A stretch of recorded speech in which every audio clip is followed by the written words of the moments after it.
पश्चिम बंगाल में हिंदुओं पर हो रहे अत्याचारों के खिलाफ वर्धा में बीजेपी की ओर से बाइक जन आक्रोश मोर्चा निकाला गया।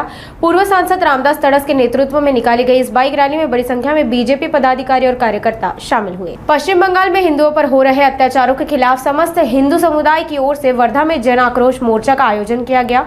वर्धा के छत्रपति शिवाजी चौक पर हिंदू समुदाय की ओर से जोरदार नारे लगाए गए। पश्चिम बंगाल में हिंदुओं पर हो रहे अत्याचारों के लिए ममता बनर्जी सरकार को जिम्मेदार बताते हुए उसे बर्खास्त कराने की मांग की गई। बीजेपी की ओर से निकाली गई इस बाइक रैली में भाजपा जिला अध्यक्ष सुनील गफाट, भाजपा नेता और पूर्व सांसद रामदास तड़स शामिल हुए। रामदास तड़स ने प्रतिक्रिया देते हुए कहा कि पश्चिम बंगाल में हिंदुओं पर हो रहे अत्याचार बर्दाश्त नहीं किए जाएंगे। पश्चिम बंगाल मध्ये वारंवार हिंदूवर होत असलेल्या अन्यायाला पूर्ण देशभर आज सकल हिंदूच्या माध्यमातून पूर्ण देशभर आंदोलन होत आहे। वर्धेला सुद्धा हे आंदोलन सकल हिंदू यांच्या वतीने होत आहे।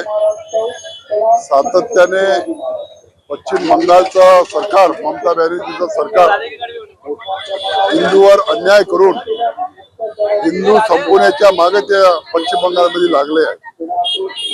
आणि मग हा देश 135 करोड जनतेचा देश आहे, हिंदू राष्ट्र म्हणून हा देश जगाच्या पाठीवर आहे। आणि म्हणून हा देश हिंदू राहावा, हिंदूवर अन्याय होऊ नये या दृष्टीने आम्ही पूर्ण देशभर आज सकल हिंदू यांच्या माध्यमातून या ठिकाणी आंदोलन करत आहे। जर याच्यावर केंद्र सरकारनं कारवाई केली नाही, मला असं वाटते की ममता बॅनर्जीचं सरकार बरखास्त करावं। ज्यांनी सातत्याने हिंदूवर अन्याय केला, हिंदूच्या अनेक लोकांना मारण्याचं काम ममता बॅनर्जी सरकारनं केलं, ते सरकार बरखास्त करावं आणि हिंदूला न्याय द्यावं हीच आमची शासनाकडून मागणी आहे।